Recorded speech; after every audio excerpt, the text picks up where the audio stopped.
Good afternoon, beloved community. I am host Melissa Miller of the Chosen Heroes, and I'm so glad to be back.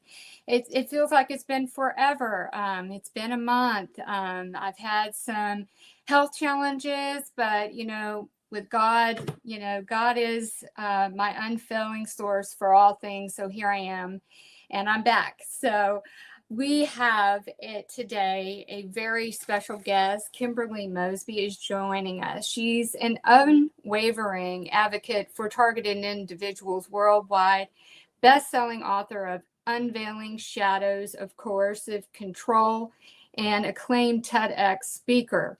And she's also the host of the Unveiling Shadows podcast. So, as always, let's kick it off before we bring Kimberly up on the stage with targeted justice news and review for this week.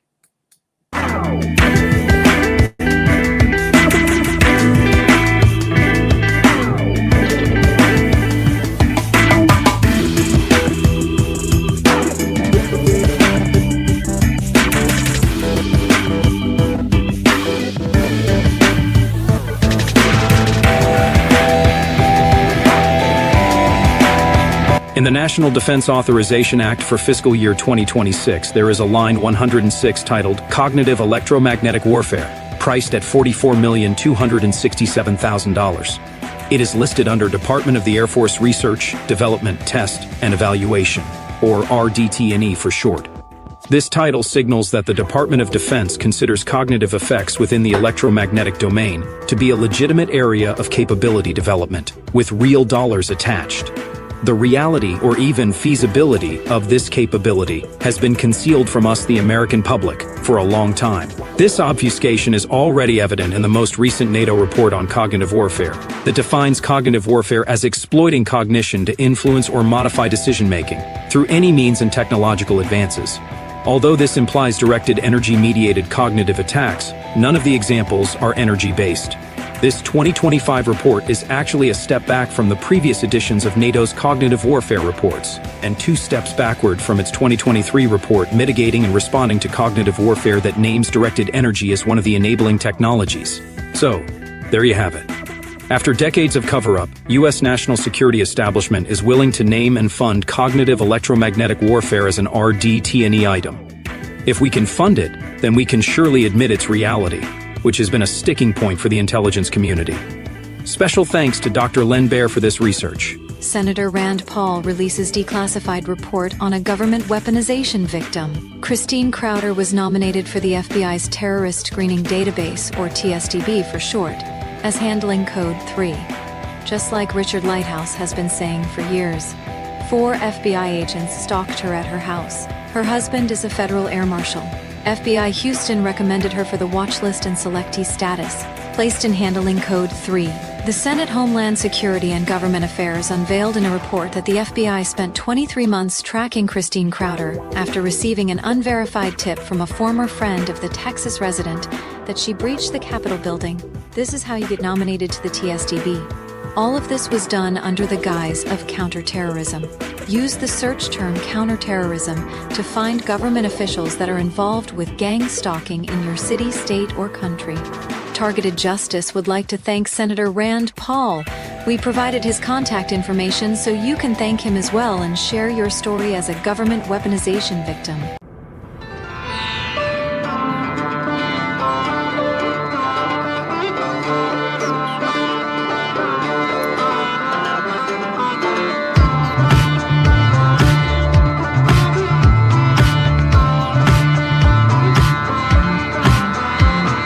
Piyush is our new country manager in India and will be leading our community outreach efforts. Piyush is a victim of government weaponization for over 30 years now, with a solid tech experience for over a decade.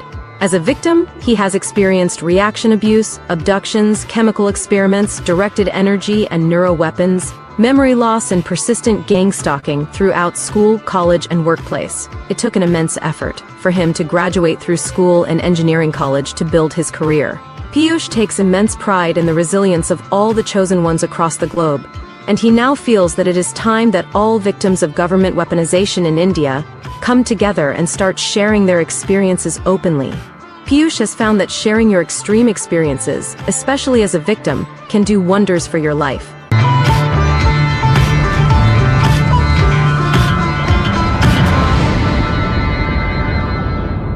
Calling all digital warriors. Repost, share, and like this video on every social media site that's out there. We always looking for some awesome people willing to volunteer their time. Let us know what special skills and unique talents you possess by shooting us an email to tjustice2@proton.me. In the subject line, tag volunteer. Looking for more targeted justice content? We have several channels online, 100% free, on rumble.com. Appreciate what we do? We are accepting donations and they're all tax deductible. You can either hit this link to do a quick submission of payment or send us a check to the following mailing address. We are a nonprofit organization. We have several different items at our store, ranging from clothes, cups, and merchandise. Either get something for yourself or buy a nicer gift for that special someone by hitting this link. Thanks for taking your time to watch this video. And God bless, and God bless. And thanks to Sean. I see that he is in the chat as well. Hi, Sean. Thanks again for all the work that you do for Chosen Heroes. And great video, as always, for the news. I have a couple of announcements before we get to our very special guest today. Anna Toledo has been in Washington, D.C. She's fighting the good fight for us. And that comes with a price. She has sacrificed being away from her friends and family in Texas and moved to DC. And if you are able to give a donation to continue the cause and the work that she's doing there, you can access the givesendgo.com/Toledo page to make a donation. I also want to give a shout out to Tranquility at tievents.org. I can't say enough about this site and all the beautiful work that Tranquility does, the thoughtfulness, and in organizing all events related to the community. It is very important that we as a community do not isolate ourselves, but surround ourselves with those who understand what we are going through. And no one understands more so than this community of what we go through on a daily basis. So please plug in. I want to thank everyone for liking, subscribing, and sharing the content of the Chosen Heroes. Your support, it means the world. I do this for each and every one of you. And, we're all in this fight together and we will see it to its end. And so before I bring Kimberly up onto the stage, I'm going to give a quick intro. Kimberly Mosby has faced unimaginable adversity. And yet she transforms the pain into power, refusing to be silenced. As a devoted mother, she endured the heartbreaking loss of her young daughter to breast cancer. But when she dared to publicly question the COVID-19 vaccine, her life spiraled into a nightmare of relentless surveillance, gang stalking, asset stripping, and psychological warfare. Inflicted not by faceless enemies, but by those closest to her who conspired to commit her to a mental institution for 360 days in a bid to seize control and bury her voice. Kimberly will share her raw journey of survival, exposing the hidden tactics of coercive control, along with inspiring those of us who are presently entrapped within the shadows of these programs. So let's bring Kimberly on up to the stage. Thank you so much for being with us here today. I am so glad that you could join us.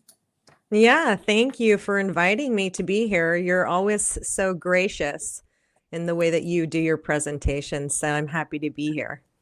Oh, and thank you.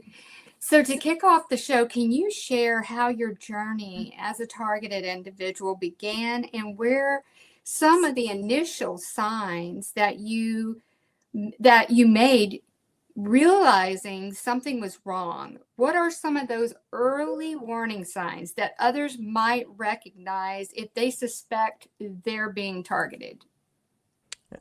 Sure. So it really went from covert to overt, April 24th of 2023.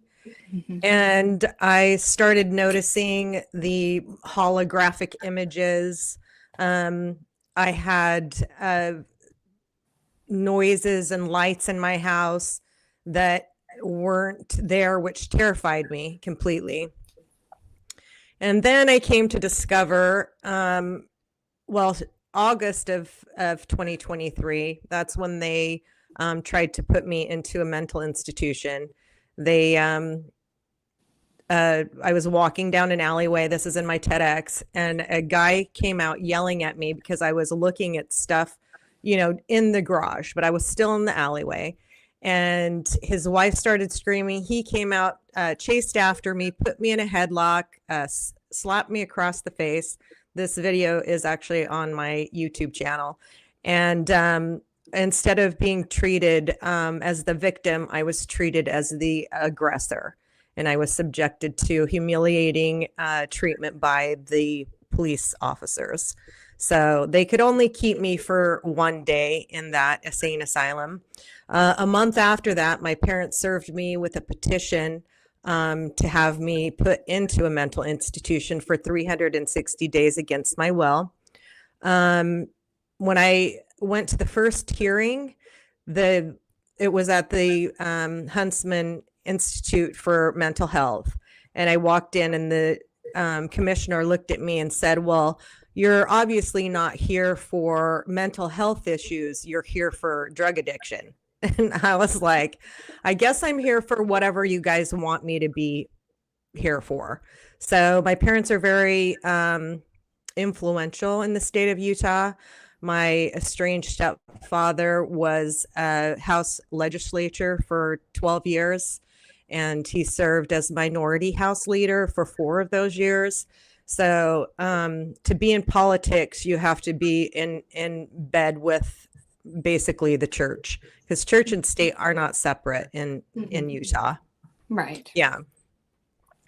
So I spent probably about $30,000 for an attorney to make this case go away. And I had to get psychological evaluations, which cost me $4,000 each for 2 of them. And that was for me to fight for my basic rights of freedom and freedom of speech, because they don't like people that go against the mainstream narrative that they're trying to steer. And so they'll call you crazy, or you are paranoid delusional, or you're suffering from schizophrenia, and that none of those are true. Obviously, the case was dismissed in February of 2024. So, wow. And you said this, began while you were doing your TEDx, after you did your TEDx talk. That's so. It was all before. So the case was actually dismissed before I did my TEDx. Okay. Yeah. And then your TEDx is it involves the discussion of coercive control.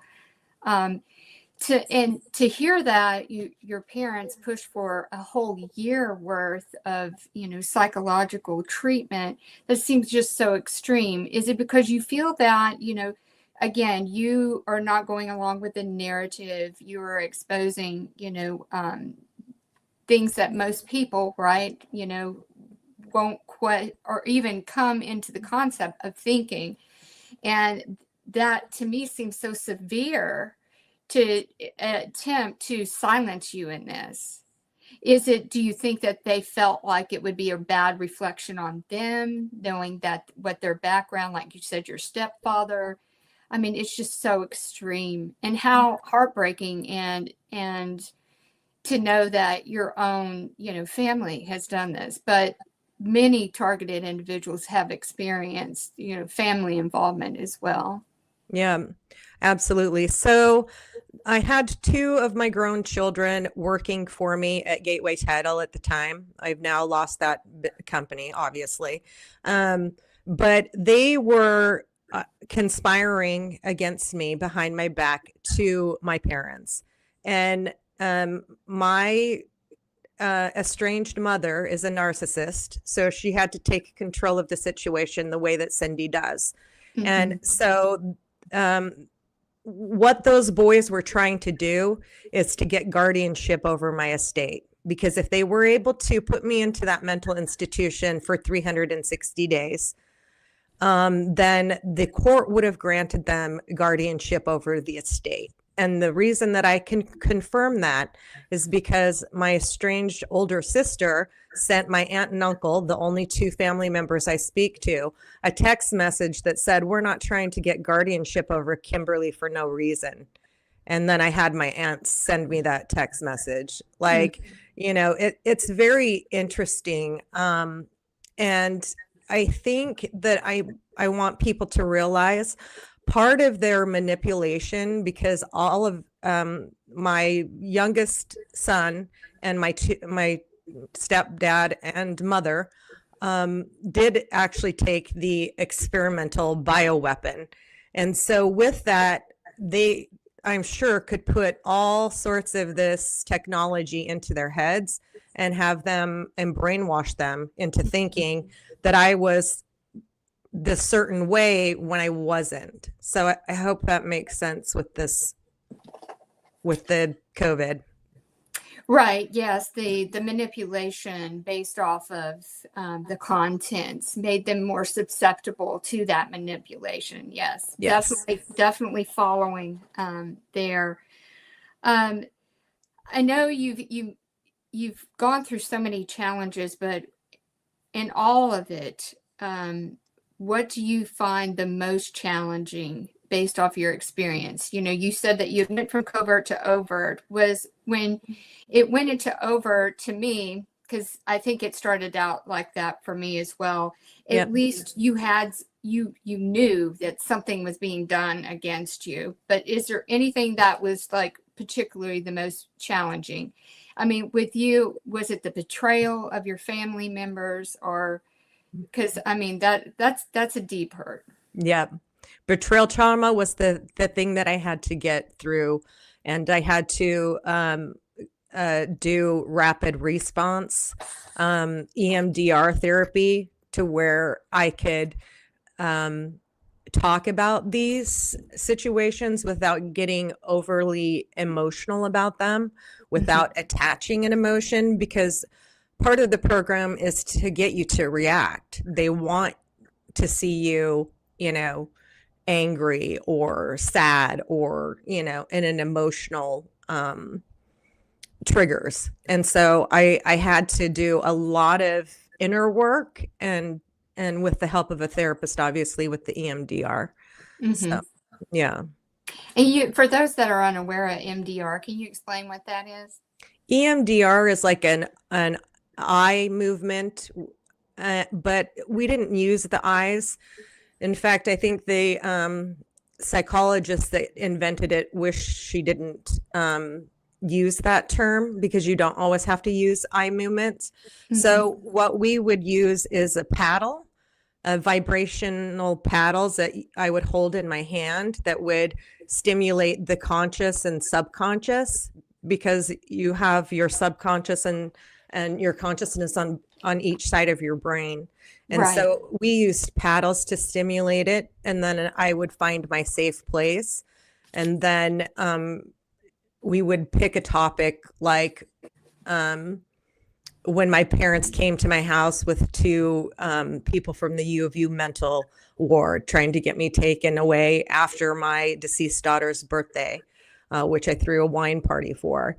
And in that instance, you can use fire, water, and so, a multitude of things. So obviously, when I chose fire, I would imagine the building going up in flames, stuff like that. And then you will return back to your safe place. And it just helps your brain process the trauma.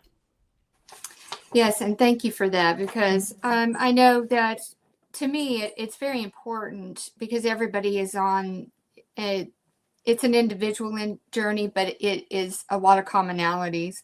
But I think one of the lights that is in this is that we have to push to pursue what helps us on an individual basis, because we know that the traumas are the emotional anchors that they use to keep us tethered, and to keep us small and confined and restricted in this.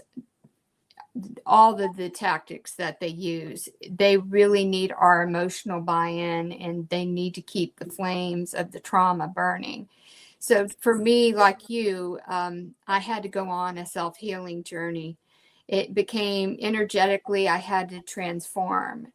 I could not continue to stay in the anger and the resentment and the powerlessness that this experience it invokes on us, and that I wasn't at my end, but I could transform what was happening into a purpose for me. And it's very important for those going through this experience that we can't stay stuck in the past, in the what was our life prior to being targeted. That is another pitfall and a trap. Yep. 1,000,000,000%. Yes. So in your book, Unveiling Shadows of Coercive Control, which, draws on your personal insights, Yep. what was the most challenging part of writing it, and what do you hope that readers take away from it? The most challenging part of writing it was kind of reliving the story, when all of this started happening to me. But it's written in a diary format, starting from April 24th of 2023 and going through until just before my case was dismissed. So I was on DJ Chris's podcast, and I was #1 for 2024 on his book club list. Chris So- is amazing. Yeah, so that was really awesome. I think a lot of people could relate, but also that was part of my therapy. Part of my therapy was putting the pen to paper to help me heal. And I know that journaling was therapeutic for me as well, because when I reflected back on it, years, later, it's like, wow, it shows you just how far you've come and what you've endured and what you have survived. With your writing of the book and your knowledge of the synthetic telepathy and the other advanced tactics evolved. Some of those have evolved even since, the writing of your book. And what new insights would you share with those just beginning to navigate this reality?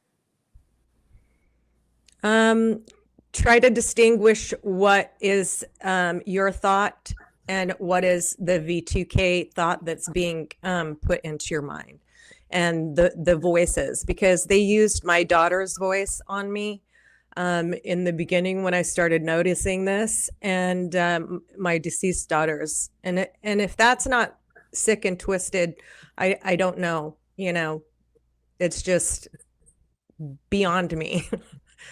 So, yeah, I would say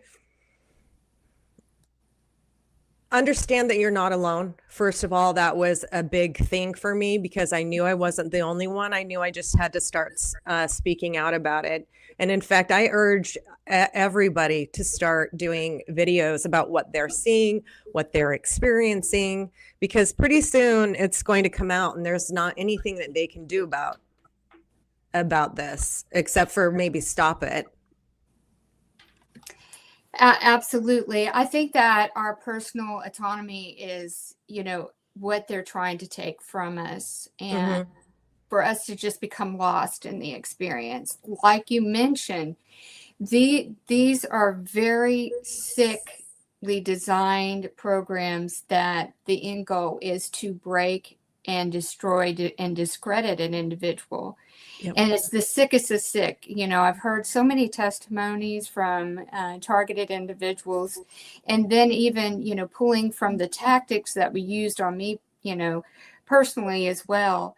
But this is what we're up against, the sickest of the sick. To use your deceased daughter's voice, it's such a common thread. And for those out there that are going through experiencing an auditory effect similar, where they're using something so personally, evoking, they're trying to invoke this, reaction and trauma into you, you have to know it for what it is. And it is a tactic and a manipulation to break you. To me, I think knowing is where, the relief is, because if you know it is a tactic, then you have caught it and you are assimilating that. And this is where you can evolve. It's easier said than done. I know that people can get very stuck in this. It's very angering. Mm-hmm. And I was stuck for quite a long time in that anger phase. Yep. But at one point you have to know that you can take that anger and you can turn it into activism and spreading awareness and helping other, community members that are going through this too. It really is a strength in numbers. Our voices are our most powerful weapon against this and exposing it. Yes, I agree with you. Like 1,000,000,000%. We have to start. Dr. Robert Duncan also called them voice of God weapons. That is correct. And he also regretted making them because he said, I think that I've unleashed Satan, basically. You can go watch him on Jesse Ventura's video, The Conspiracy Theories. And now we know that when something says conspiracy theories, it's probably 99.9% true.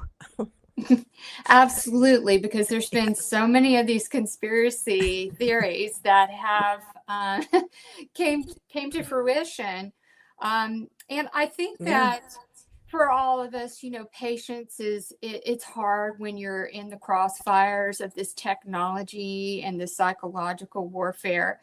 But we have to sometimes, I have to remind myself just to zoom out. Because if we stay in the details and the weeds, and then we're just engulfed in that. But there have been some great strides that happened last year in recognition.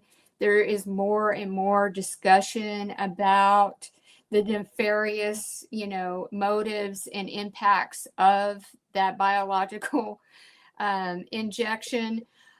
There have been more and more things, more and more people coming forward about, directed energy.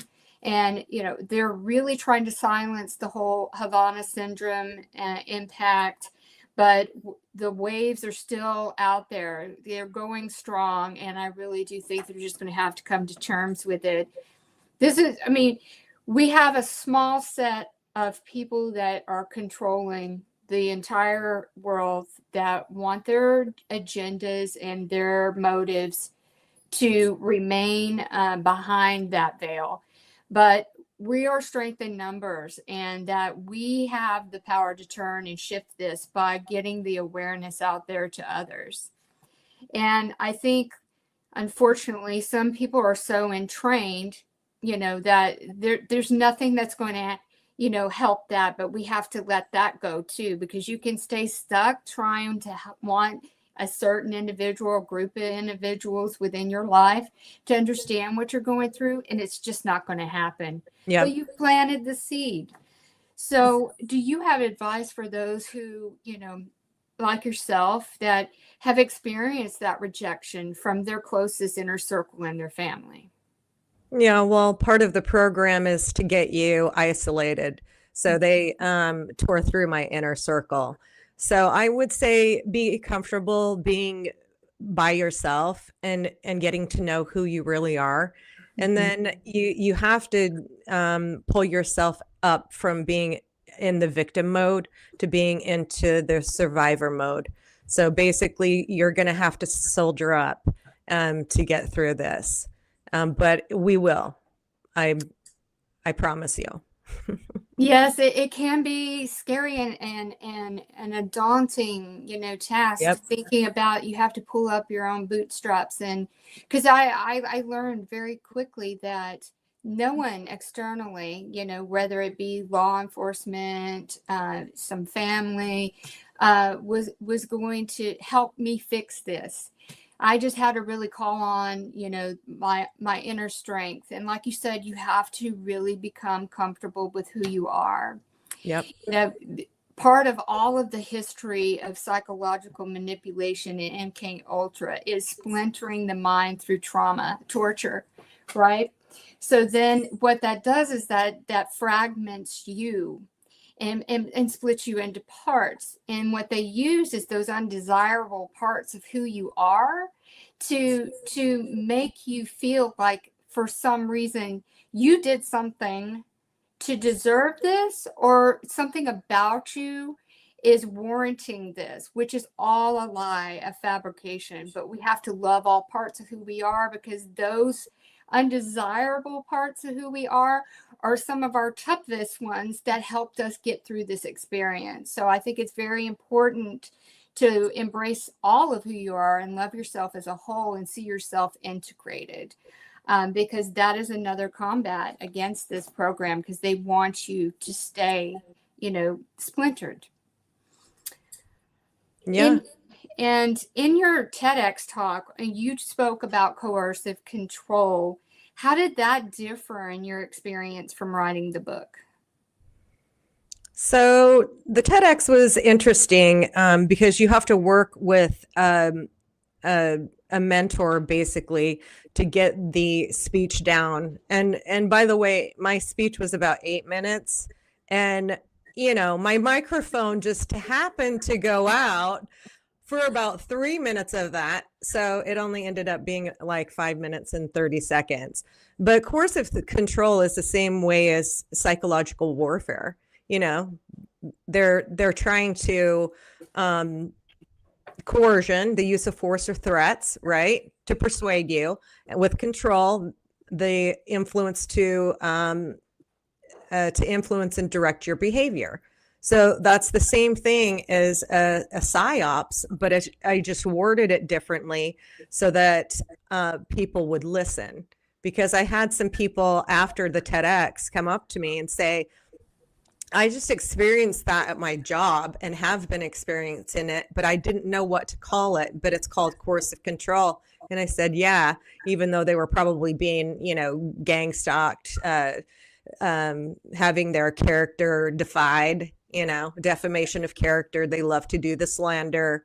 And so, but the TEDx was fun. It was a good time.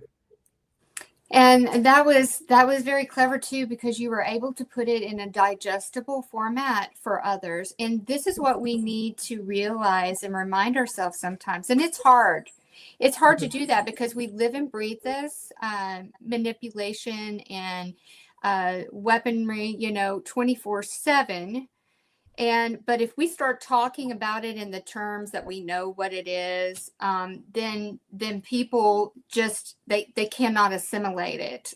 It's like trying to feed a baby a steak, so that we have to kind of, shift our wording, Yes. to something, more palatable for them, to get their interest and their buy-in, because we don't want to lose them right at the beginning. If we just start going about, voice to skull, voice to God technology and all of, all of this other stuff, we've got to meet it with some, patent information and just kind of approach it. We have to be creative in the way that we approach it. And I think that, how you presented the coercive manipulation and control is very, very significant, because there's not anyone on this earth that has not had some form of that. And that is where the buy-in is. And that's what continues to get the attention of people. So we can try a variety of different ways. We never know who we're reaching, but we just need to continue to be creative. Yep, I agree 1,000,000,000% again, because in just your wording, you can change someone's perspective. And so I knew that going into this, because when I was speaking with Erica, my friend that I do the survivor and the skeptic and survivor with, she didn't realize at a certain point that she was targeted until, earlier at the end of this last year, when they made her eardrum burst. They hit her with a directed energy weapon. And I'm still not even convinced that she understands that even today. So it is very much how you approach the subject. And patents, they can't deny patents, but they may be brainwashed where they won't even look at it. It'll just be like in one ear, out the other ear. I think it's like, it's almost like a safety mechanism in some people. Like, it is just too much for them to comprehend. I'm more of a tree shaker kind of person, so well, once I get a sense of some information that is truth oriented, I want to continue to dig. And, sometimes, in all of the research that I've done in these, 13 going on 14 years of being targeted, it gets overwhelming, because just when you think you've understood all the layers of sick, there's another one around the corner, yeah. right? Yes, there I'm is. like, okay, I just have to remain flexible. I'm the water, not the rock. I'm just going to continue to pursue, because it's all part of a bigger picture, and the bigger picture is control and power. Mm-hmm. And there's no respect for life form. You've got, those that sit at the top and thinking, the fat cats of sorts, right? Yep. And that we're just the pawns and the sheep that they can manipulate. I wasn't put on that earth for this. I'm going to continue to question everything. And you're a powerhouse. So I know that you understand that as well, because and thank you for your bravery in creating the Unveiling Shadows podcast. So how did that all come about? Because, again, you've had some wonderful guests, out there sharing their targeted journey. So can you tell us how that all began? Yeah, and that began shortly after I wrote my book, and then we re-edited it to add some footnotes. And then I said, I can't stop. I have to keep going, because I know that I'm not the only one that this is happening to. And I want people to be able to have a platform to come on and tell their stories, because that is also therapeutic in and of itself. Like Sabrina Wallace loves the TI community. She wants you guys to go learn the how the Internet of Everything Everywhere is working. And she's got all of the, books and PDFs and binders to show how all this fits together. But I'm one of the ones, as you are, where people need to come on and share their stories, because the more of us that tell it, the less we are to be ignored. And we are light beings, by the way. And that's the reason why we were targeted in the beginning, is because we carry the light. I agree with you 1000%. They know that we are the light bearers on this this earth, and we have that connection with the divine, with God, and we know how to press in. And there's something about us in our whether it be our DNA or our biofield, that they know we're not an easy win. We are built to withstand this, and it's hard and it's daunting. It really does present that fork in the road. The experience does. It's either you're going to perish or you're going to prevail and continue forward. And it's that, that saying, the dark night of the soul, I think is that Carl Jung, but it really does. if we take the experience as a teacher of who we are, what we've gone through, and what we are going through, but what we gone through before kind of was the stepping stone to prepare us for what we are going through in this journey. And that I can say from my birth and the events that I went through, it made me strong. It was wisdom that I called upon. It became my strength, bullying and all the things, these trials that we go through, all of these horrific events is what made us where we're at the point where we can navigate through this. We just have to believe in ourselves. That's where we lose our power, is buying into what they're trying to sell us about who we are. And I think one of the greatest tests is tapping into our personal power, because that is exactly the kryptonite to this program. Yes. I couldn't have said it better myself. You're right. You're right on the telepathic wave there.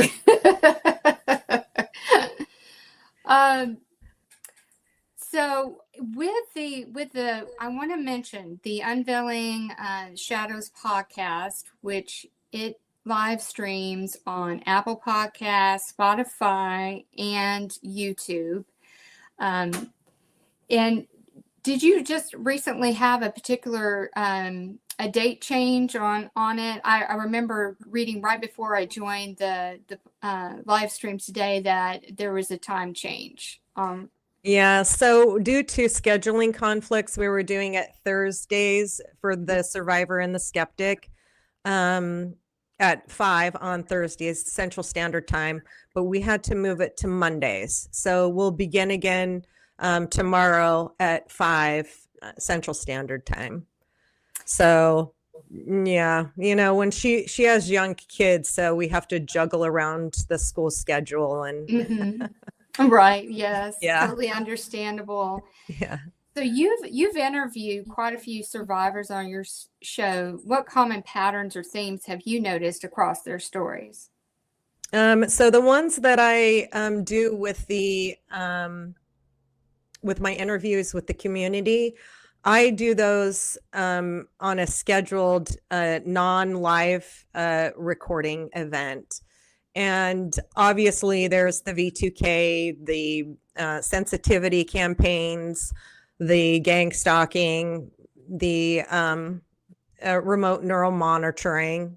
So we all have the same common thread, because let's put it this way.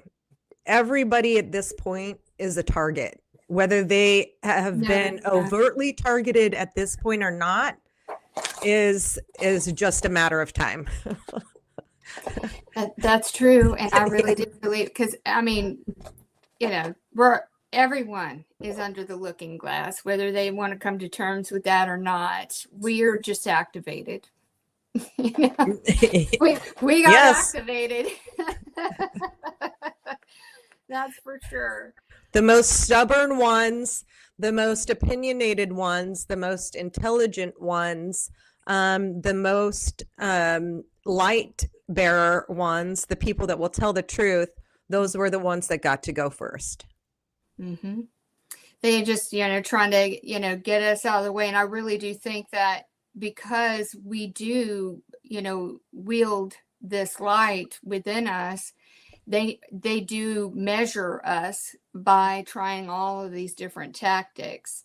We are the ones that are aware of what is going on. And so to me, I think awareness is such in our benefit, because then we know what is happening. There is a plethora of means of how it's happening. And there was a question that I had flagged. It's like, what are they getting from doing this? I think that was it. Let me see where I flagged that question from one of our viewers here. We have a lot of activity in the chat. I appreciate everybody. Yeah, it's great. Thank you, everybody, for being here. Yes, but I thought I flagged it, but I'm not finding it right now, but it was something on the lines of, okay, so what are they getting out of this? I think it's just, it is really about, it's furthering, warfare, the cognitive, it's, perfecting the craft of it, what works, what doesn't. And they're dissecting and interpreting the commonalities of, okay, most people are going to stumble on this because there's so many commonalities in what they do with each of us. And the isolation is a key component, because if you don't have support and you're withdrawn and you're isolated, that is when you're most vulnerable for them to attack you psychologically, to have you act out in a way that is not favorable to you, but discrediting you, or, getting you labeled inappropriately, whether it be mentally or convicted, because, again, the voice of God and the weapons and the gang stalking, people invading your personal space, your home, that is very, very much trauma, purposeful trauma. Yes. And they're getting information for their beast AI. One commenter, viewer said, I actually agree with that, because they're trying to build a digital twin of you. So that's why it's very important not to react, because they're trying to get a reaction out of you. So if they can't know your little, what you're going to do next, then it's going to be harder for it. AI is the Antichrist. And I personally try to use it very limited, because it's not good.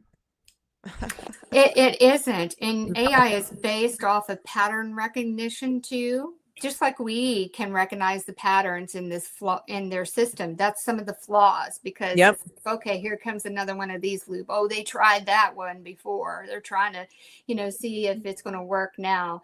It's just almost like it's so foolishly designed on that repetitiveness. But, in some cases, repetitive can wear down an opponent, right? If you're constantly doing it. I think they try that as a tactic too. But the one thing with, having a digital twin, you're in a battle with yourself. So unpredictable. How many times, if you looked at your day, is it the same as are you doing the same things that you did the day before? Yeah. You got to mix things up. Like for those that are, heavy with the gang stalking, you have to, don't even think about what route you're taking, but just get in the car and then make that split-second decision and mix it up. So we have to be really creative in how we navigate through this, through this, and the unpredictableness. I catch myself on doing my same routines all the time. I'm like, oh, this is here I am doing the same exact thing over and over at the same times. And then I'm like, I need to kind of mix this up. Yes, because you're throwing it off. It's like, wait a minute, but the predicted behavior is she should be doing this right now or going this route right now, but she's doing something different. Exactly. Yeah, because they'll try to boss you around and influence your decisions anyway. So don't let them, recognize what is your thought, and then what is the implanted thought. And then another, tactic is they want to use anything that they, can be perceived as unfavorable about you, just to manipulate you. You know yourself better than anybody. Yep. And sometimes it's like, well, some things why don't you make an improvement for yourself in the things that they're saying? I know in the beginning, and this has always been something, and I don't know, others can relate to it too. They love to focus on what you're eating, if you're gaining weight, and just the whole grade school stuff, right? The nanny boo boo. I'm like, oh my goodness, this is so stupid. It is stupid. Yes. Yeah. Oh my goodness. Do you have any advice for someone that is, to try to take some steps on documenting and protecting themselves? What things have you found that have helped you through your journey? Well, I used to have a lot of cameras, and they can hack into those just like the Ring camera is part of the flock, police state systems. I still have my Ring cameras outside of my house, just in case someone does come up when I'm not here. And I wish I would have listened to that piece of advice when I still lived in my condo before I sold it, because I would have seen those people breaking in. But they can manipulate that data. So don't drive yourself crazy. I would document it. I would write it down, in a journal, and take pictures if you need to do that, so you have some video evidence. But don't lose yourself in it. Don't let them waste your energy every day by spending hours at a time, because I did that at one point, documenting and videoing, and you have to step out of that.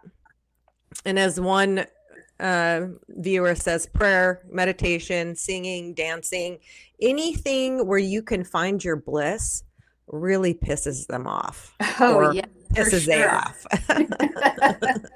It does. Oh, yeah. They're like, she's happy. She can't be happy. Yes, I mean, that is that is the one thing they don't like. They don't want you to have any kind of joy or peace, but you can. You can find it takes practice. You can find peace in the storm. You really can. You just need to focus on your well-being. And again, you've got to balance out the time. You can't be in the deficit of not, replenishing yourself. Exactly. Taking time, doing something that is, enjoying to you, and to just do your best to shut out the rest. For those with V2K, and, you've got that constant chatter, but again, you've got to find your countermeasures of getting your mind trained to not pay attention to it. To equate it to garbage that is background noise, which that's what it is. And that's a really hard thing to do but the whole goal is to, captivate your attention, to throw you off course for your day, and, to keep you stuck.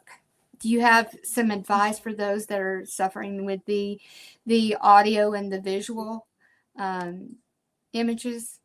So I had to, in order to get mine to go away, like I have about 10%. So I was able to relieve about 90% of it. And that was when I started recording my paperwork to become an American state national. And so when people say we live in a parallel universe, we do. You've got the Washington, D.C. Contractors that were given authority, but really are going to be fired soon. So there are no Democrats, there are no Republicans, there are Americans, and there are U.S. citizens that is owned by the Crown Corporation, which is who we got to be our contractor. And now we're taking back the Republic, and anybody who I can encourage enough to change your status, I would suggest doing that. And you can go to 528global.com and you can change your status there for free. So that was one way that I removed myself from their programming, because you have to remember, they want to get the bioweapon in you. They need your DNA. And then they have to have some asshole put you on the terror screening database. And so once you remove yourself from the corporation, which you were taken at birth, by the way, when they put that birth certificate with your name in all capital letters, They put you into this programming basically at birth. And if people want to learn more about what I'm talking about, how the Federal Reserve is fake, the U.S. government is the U.S. government incorporated, it's not even real. Look at a series called You Know Something Is Wrong When. And it'll take you through every lie that we have been told, because we are a really wealthy country. We need to take back our country. Taxes are usury, so we shouldn't even be paying taxes. We shouldn't be paying property taxes. And so I have literally spent the last 6 months going through and re-educating myself about all the lies that they taught us in school. And because the schools look like basically prisons, you know, and then they want you to obey. They want you to learn what they want you to learn. Then they ring the bell. Then you know, go out to recess. Then you come back and you are basically told a bunch of lies, and they're enslaving you that way, basically. Yes, it is. It is enslavement. I believe, looking at it from a corporate lens of how, you know, we are cultivating the resources through, you know, making money, and they're taking part of it. Yeah, it does seem very coercive, though. We're little sheep, you know, consumer sheep, right? We're going to consume, and buy, and then be taxed on everything. So it does really, if you look at it, it is a lot of corruption and control over us in this way. And then when we need a hand up, there's no, then, you know, there's nothing there to help us. There isn't one. So that's why I had to change my status. So I think people really need to look into that, because that's how I removed myself from their system. And it's been very interesting learning about everything that they've lied about, that they teach you in the Rockefeller education system and the Rockefeller medicine system. Like you were speaking with me about how you did some herbology things to get feeling better. Everybody needs to go back to nature. Absolutely. Because, you know, Big Pharma is just a well-oiled beast that just keeps you sick. It's symptom treatment, not root cause. What we need to do is get back to the roots, you know, the basics of, you know, what heals, and not mask symptoms. Yes. It's a very, very toxic cycle of, you know, and, you know, it is billions of dollars, this industry, right? Yes. And we just have to start questioning everything. This whole experience just kind of cracks you wide open to question everything and be able to see, you know, the manipulation and the truth for what it is. For those that are experiencing the smear campaigns as being targeted, what techniques helped you through the discrediting? Knowing myself and knowing the lies that they were telling weren't true. And they weren't going behind my back and not even coming and talking to me to my face about it. Like, that's just grade school. I'm sorry. It's cowardly. It's cowardly. That's the best word. They're a bunch of cowards. Yes, it's just like little shadow people behind bushes throwing rocks at you, but can't come and say it to your face, you know. Exactly. With that V2K, when it all started to me, I'm like, why don't you just come tell me this to my face, you know? Come and tell me to my face. Exactly. Coward isn't going to make its face known, so it's just going to be in the shadows. And, you know, for those that are going, you know, you had mentioned about you know, being in the, you know, this program wanting the isolation, and Is there some first steps for those who feel like, they can't find that joy? They're, maybe questioning, not going outside and putting off things, and it's just really hard, and they're just in that cycle of, not being able to find their, joy and peace. Yeah, I've been there. The worst thing that you can do, in my opinion, is isolate yourself inside your place, because if you're not moving, then you're going to be more heavily targeted for the directed energy attacks. So get outside, go ground yourself, find somewhere quiet. If you can't find a quiet place, put some some bullet earbuds in, so it quiets your thoughts that way. Sometimes I sleep with them in my ear because I haven't been able to get rid of the full 100% tinnitus, the ringing in my ears. But that's because of the dirty electricity grid and the 5G towers, that we're bathing in radiation basically. But yeah, take some time for yourself. Don't isolate, and go do your errands, go do what you need to do. And grounding is a big one. I think that's really important. Put your feet on the grass, put your feet in the ocean. Yeah. Absolutely. I think as well, grounding is very important. We need a way to discharge all of the directed energy that is, thrown at us on a daily basis. I mean, we're sitting around in a network, a hub in our homes, whether it be, Wi-Fi, smart meters, Yep. routers and Bluetooth technology.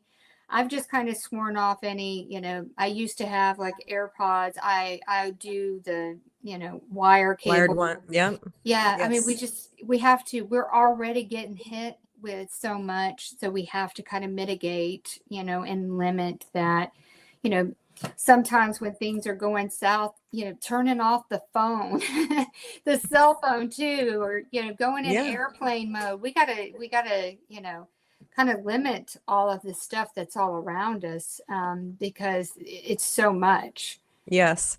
When I don't use my Wi-Fi, when I'm not going to be on my computer, I unplug my Wi-Fi. And then also I think heavy metal detox is extremely important, especially for us. And Absolutely. many of us have foreign bodies. Like I have 17 foreign bodies that are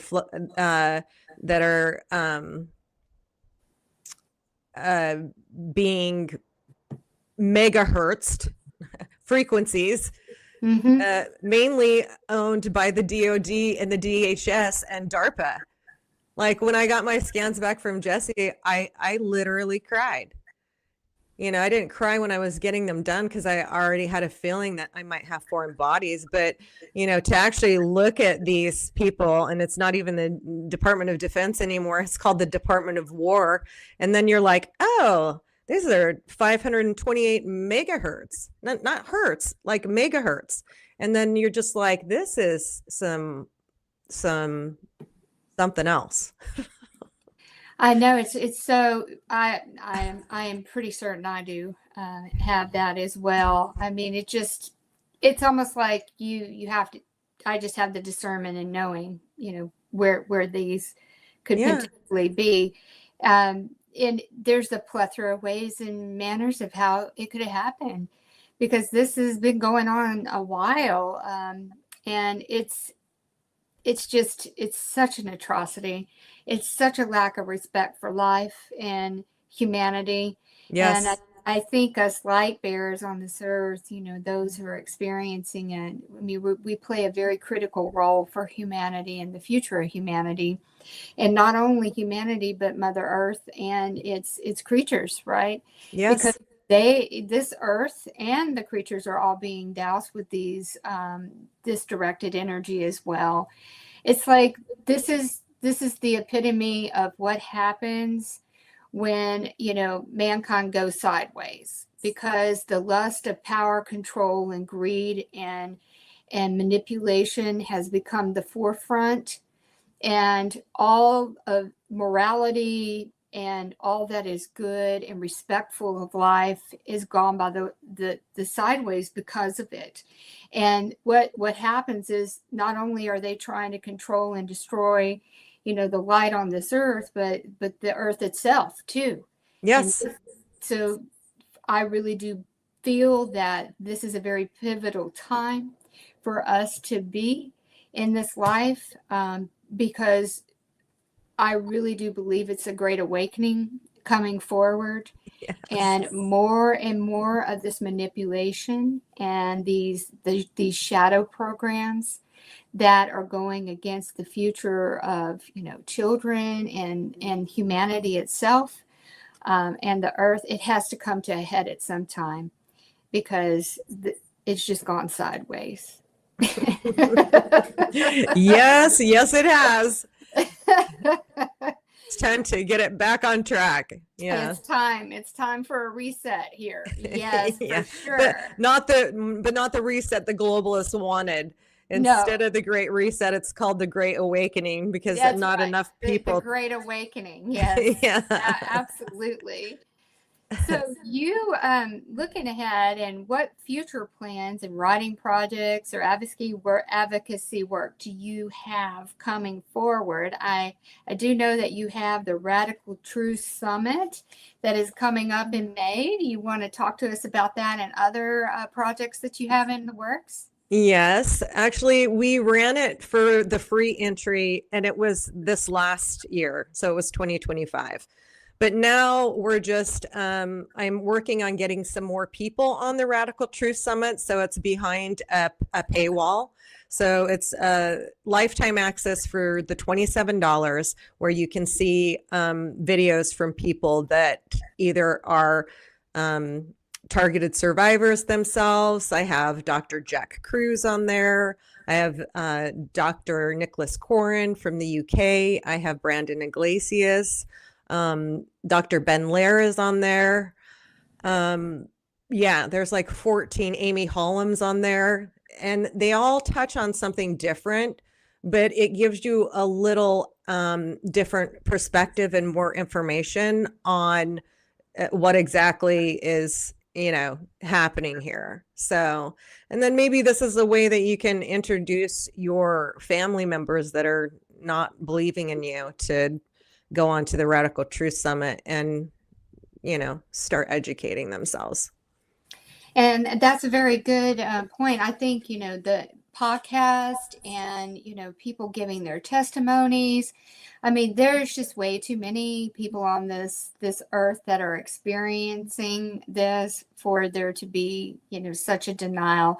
I think it just takes some people time to digest it, and, and then some are just going to be closed off, because it's just like, it's like terrifying.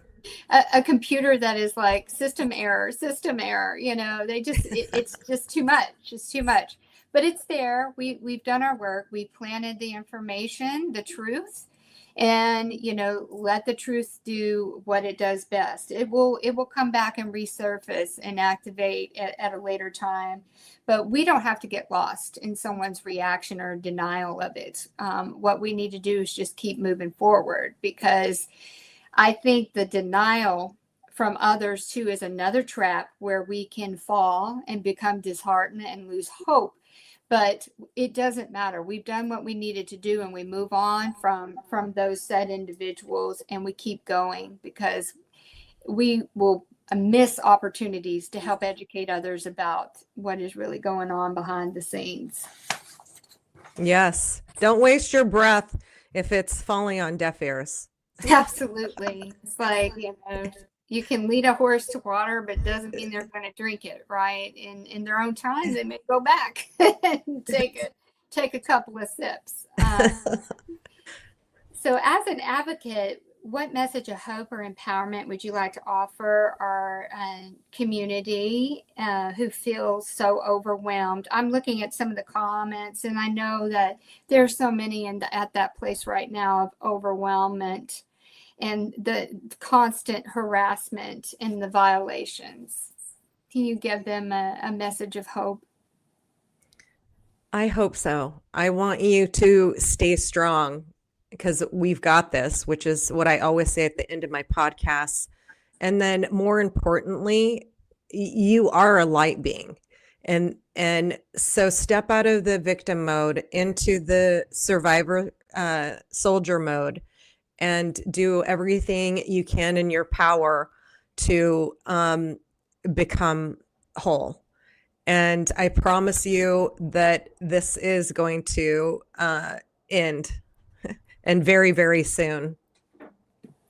There's just too much coming forward recently. We just need to, keep our eye on the prize, which is getting this fully exposed and shut down, and for for it to cease upon us. I think that it's hard at times, but there's something so special about each and every person that is being targeted, that light within, that they are using the absolute most sophisticated technology against you. So you need to flip the script on these perpetrators, and where they want to demean you and diminish you and make you feel lesser than who you are. You are special, and you're seen, and the part of all of this is how you became targeted, right? It's just something we carry within us, that we seek the truth. There's something special about us that they sought after to do this to us, to discredit us. Because why? Because we were seen as a threat. Yes. Threat Yes. to corruption, control, and manipulation. Bingo. Bingo. Yes. Okay, so Anthony, you can email me at info@unveilingshadows.com. Yes, and let's go through some of there's the chat is very active. So if you want to point out or some of the others that are making comments as well. So many good comments. I love the support within the chat for the podcast, helping, lift up others. And we're all going through this. And as Kim stated, we got this. We do. 1,000,000,000%. Yes, and Lynn Rom 10 says hardwire and disable your internet if you can, and put everything on surge protectors. Yes, a lot of this, they piggyback off of the electricity and all of the, electrical components, within your environment. Yes. And so, yes, we do have to take measures in that will help mitigate some of that, as Kim stated, the dirty electricity. And Gabriel says, too many people are dealing with it for them to say they don't know what is going on or even deny it. I think they look quite foolish when they start denying things, acting like they don't know what's going on. But, I think also there's this sworn secrecy. To me, if you got yourself into a situation where you are in a position of power and authority and control, and you see that it is directly harming innocent individuals, that's where you need to be having a moment with yourself, and cleanse your soul and do the right thing. You go into it not knowing that, you think some of these people, they get sworn into these things, they don't know that they're going to be harming innocent civilians by doing so. They're thinking, oh wow, look at me, I got this job, it's important, and it's all of this. But then the point where it comes to, oh well, I'm harming innocent others, I don't know, other people may not be made of the same stuff, but that would be where I think it would be worth it to speak up. And I know that they have these sworn secrecies. If they speak out, then they get eliminated. But, wouldn't you rather finish strong? But that's just me.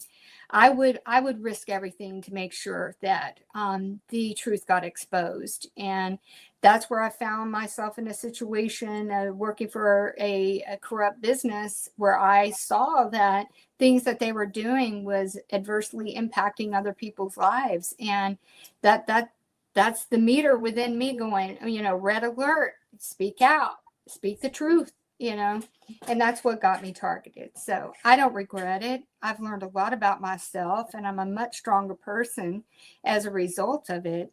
And so are each and every one of you that are watching as well. You are strong, and we together, we have this. Yes, we do. There's my hearts for all of you. Well, I really appreciate you joining in today. This has been a great discussion. And again, I want to bring up the slide. You can check out the podcast that Kimberly has done on the Unveiling Shadows. Her website is up at the top. That is kimberlymosby.me, then unveilingshadows.com for the podcast. There is a link on Unveiling Shadows for a free chapter of the first chapter of the book. The book is available on Amazon.com. And any last remarks or any shout outs you'd like to make, Kim, before we leave? It was wonderful being here. I really enjoyed it. And I'm very happy that you're doing a show like yours in support of the targeted survivors and the TI community. And we need more. We need more. Absolutely. If anybody's on the fence about, sharing their story, don't ever minimize that your story doesn't matter. It does need to be spoken because, the more and more people that come forward, but from what they've gone through, it helps, the collective whole for all of us too. So don't be discouraged. And I would have never thought that I would be doing a podcast because I was more of an introvert. Yep. But things shift because we can take that pain and that what we've gone through and we turn it into purpose and the activism and the outreach to others and sharing their story, because your story can reach someone. And your testimony of what you've gone through can reach someone. So don't hesitate. Consider, being a guest on the Chosen Heroes. Consider being a guest on Unveiling Shadows. This is how we continue making these waves that make a difference and get us to a quicker timeline of resolution for all of us all around the world. Yeah, beautifully said, Melissa. Thank you so much. Thank you too. And thank everybody for tuning in. It's so good to be back. And God bless everyone. And again, Kim, great discussion. And thank you for sharing your story and your wisdom with us all. Absolutely. God bless everyone. All right, everyone, have a great week ahead. And thanks for tuning in. God bless.